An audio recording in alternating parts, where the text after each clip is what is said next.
internet timer is working. No, it's not. Typical.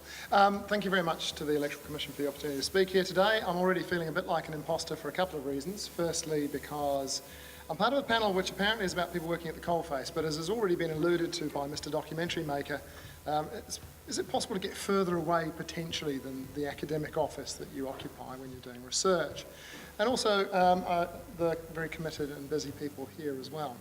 What I'm going to do today is just very quickly talk not about what I do, but what research tells us about the processes of persuasion. Now, if we talk about mobilisation, we're talking about encouraging people to do something in the political context, to buy, to make the decision about which political product they're going to buy. If we don't talk about political parties, we don't talk about mobilisation. Instead, we talk about marketing. So what I'm going to do is talk a little bit about some of the research that perhaps indicates that sometimes when we're trying to encourage people to do things that we think make a lot of sense, we may do so in ways that are at best not going to encourage that, and at worst may actually discourage people from doing them. Now, I'm a social psychologist. I'm very interested in what happens when people get together. We've already had some talk today about the importance of networks, of affiliations, of having like-minded people around us. And in my first year classes, one of the things I talk about is something called Bystander Intervention. It's an area of research that shows that the more people there are at the time, present at the time of an emergency, the less likely the poor person who is the victim is to get help. And this is kind of counterintuitive, because surely there'd be more people there to help. And in fact, this situation, if the smoke poured in through the vents in this room right now, we would all start feeling uncomfortable, but we wouldn't necessarily do anything, because we'd look around and see what other people are doing. And if Matthew's sitting there, not doing anything, I'm going to think, oh shit, I'm going to look like a dick. It's called the fear of social blunders, okay? So we look to other people as a guide for our behaviour. Now, the research on persuasion says that there are 6 fundamental principles about how to persuade people to our points of view. One is reciprocation. We do things when people do things for us. One is authority. We like to have authorities who can actually guide us in our decisions. Commitment and consistency. We like to do things that are consistent with our value judgments. We like scarcity. In fact, the more scarce something is, the more we want that thing. Liking is the 5th principle. We like to do things for people that we like. And finally, and I'm going to talk about that today, social proof.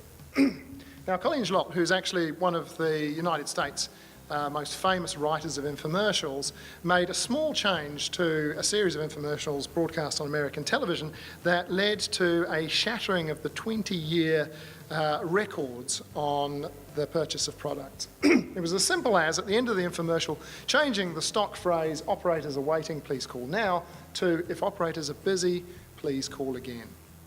This made a dramatic difference. But why would it? Because on the one hand, you'd think, well, there's no point in me wasting my time calling if I'm not going to get some at the other end. But in fact, what we do is this one tells us that other people are calling, whereas this one tells us that actually there's a bunch of people sitting there staring at the cell-like walls of their telemarketing office. Effectively, it's giving us some social proof for the value of the product that we're looking at. Here's another example. Here are some, you've all stayed in hotels. You will have seen the requests to reuse rather than have your towels replaced. And in fact, if you look at most of those messages that were on these things about 10 years ago, they all had the same kind of thing. They would say, if you don't reuse your towels, you're going to kill the planet. Now, this makes perfect sense for those people who desperately want you to reuse your towels, because they care deeply about saving the planet. But they're making the assumption that you do as well. In fact, around about 1/3 of people in the normal course of events actually reuse their towels, and that's actually a good thing. But if you change the message to what you probably can't see from the back, where it now says, rather than help us protect the environment, if you reuse your towels, we'll make a donation to Environmental Protection Organisation too, 75% of your fellow guests have participated in our reuse and recycle process. It goes up, it doesn't reach 100%. You can't reach everybody all the time, but it does make a significant difference to the number of people who go ahead and do that, because you're being given a reference point against which to judge your own behaviour. Some of you may have seen this, a famous 1971 campaign in the United States to encourage people to throw their rubbish away. An American Indian sheds a small but powerful tear as he looks at the damage that has been done to the local environment. The downside is research suggests that actually telling people these kinds of messages can be problematic because you're telling them not to do a good thing while at the same time telling them that other people already do that not so good thing. In effect, what you are telling people to do is, okay, we don't think it's a good idea for you to litter, but at the same time, you're not alone if you do. And people who litter go, thank God I'm not the only one. In fact, if in New Zealand, if you ask people what percentage of New Zealanders smoke, people who smoke will overestimate quite dramatically, between 2 and 3 times greater than the actual number of people that actually do smoke. Another piece of example of research, Wes Schultz is an environmental psychologist in the United States. He has extended these by actually telling people, this is how much electricity you used, this is how much your neighbours used, and this is how much your most efficient neighbours used. If you don't put this one in here, then what this person would do is go, I need to use more electricity.